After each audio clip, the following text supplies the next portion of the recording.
Alright guys, welcome back to the channel, and today we'll be talking about the camera that I am currently shooting on right now, which is a Sony FX30. And in my opinion, this is one of the best, if not the best cameras that you can buy for content creation, filmmaking, video creation, whatever it is, because this thing produces excellent quality and it's not going to break the bank. So make sure you guys stay tuned. All right guys, so let's get into it. So like I said, we're gonna be talking about the Sony FX30. If you guys can't tell by my thumbnail, I think this camera is fucking amazing. It is one of the best cameras that you can get bang for buck right now. So I've had this thing for about almost a year now. So it's been my main shooter for, like I said, the better part of a year.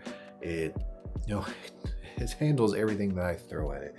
This thing can shoot all the way up to 4K at 120 frames per second.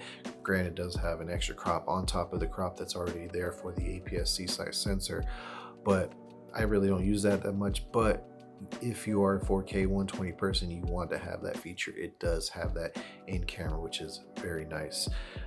It's basically the same thing as the Sony FX3 minus the sensor. The Sony FX3 has a full frame sensor. This does not. The Sony FX3 has a base ISO of 640 and 12,800. This one has a base ISO of 800 and 2500. So those are the main differences that you're going to get between this and the widely loved Sony FX3. So, but you're also going to save about half the money getting this camera versus the Sony FX3. This is not to tell you guys you should buy this over the FX3. I'm just coming from a place of someone that didn't want to spend $4,000 on a camera and wanted a camera that's going to be able to do pretty much everything that I could throw at it, and this camera has not let me down. Yes, it is APS-C size sensor, is not a full frame sensor, so your low light performance is not going to be as good as a full frame sensor camera. You're not going to get the blurry background that you would get on a full frame sensor. So yes, those are two drawbacks, but otherwise, other than that, this thing has been great. I've used it in low light scenarios. There's only one shoot that I did low light where it kind of struggled. That's partially my fault, and just partially because the camera is just, it's not considered a low light beast, even though it can do very well in low light if you use the right lenses. I did not use the right lenses in that specific scenario, so the footage did not come out the best. It didn't come out the way I wanted it to. So if you have this camera and you have really fast prime lenses with this camera, it does very well in low light situations for the most part, unless you're shooting in pitch black situations, which, yeah, it's not gonna do. I mean, most cameras aren't gonna do well in that kind of situation. Overall, this camera has been freaking amazing. I've loved my time with it. It's my main shooter. I did get this guy right here, the Sony A7 IV, for different reasons, more photography based, and it does have that full frame sensor. So in those situations where light is just not that great, I'm going to use that guy just a few. But overall, most of the time when I am shooting video content, this is the guy that I use. Again, like I said, it's an amazing camera. It has basically all the video codecs you can need or want. Yes, there are some things you you could probably have a little bit better, but as far as video codecs, you can shoot, again, all the way up to 4K 120 frames per second. You have all eye shooting. You can shoot, I believe it's 4.7K externally raw. It has built-in internal fan.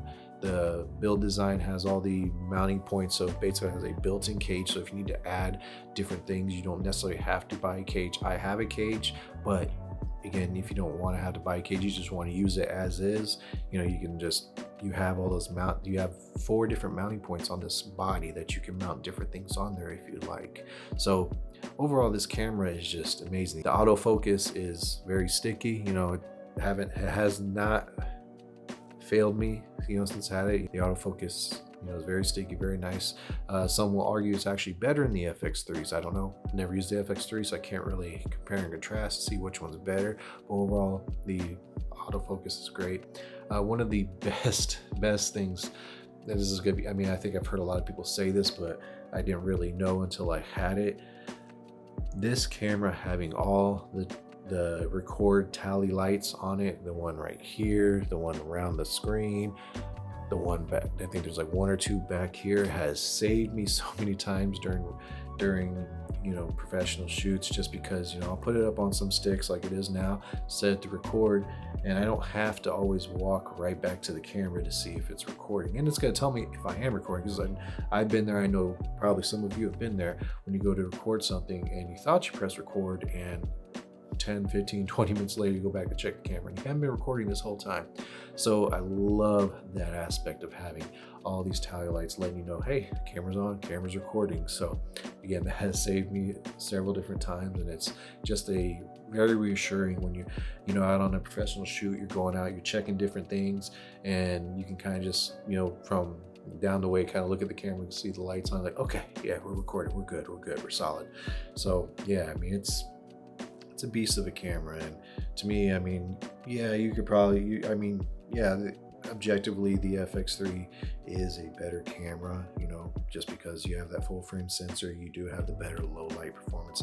The dynamic range is going to be slightly better, but overall, otherwise, for most people, unless you are shooting just in pitch black situations where you need that 12,800 ISO, this camera is going to do just fine. Like I said, I've used this thing several different times in low light situations, and it's held up really well. So anyways, guys, that's kind of, you know, my quick, easy, pseudo long-term review. Anyways, guys, hope you guys enjoyed this video. If you are considering getting the FX30, I definitely recommend it. If you're someone that has to have full frame, then you won't like this camera.